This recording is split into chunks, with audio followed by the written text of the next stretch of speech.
Un viaje a Valencia tiene que incluir una visita de sus 7 fantásticas playas del Mediterráneo. La playa, a continuación, en 10 cosas que ver y hacer en Valencia.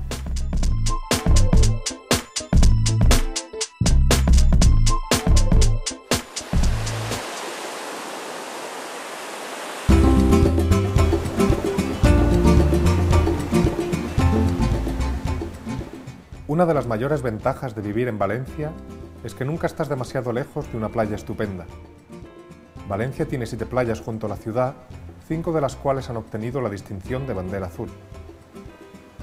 Todas bien comunicadas por tranvías, autobuses, carriles bici, parking, acceso a minusválidos y asistencia policial y sanitaria.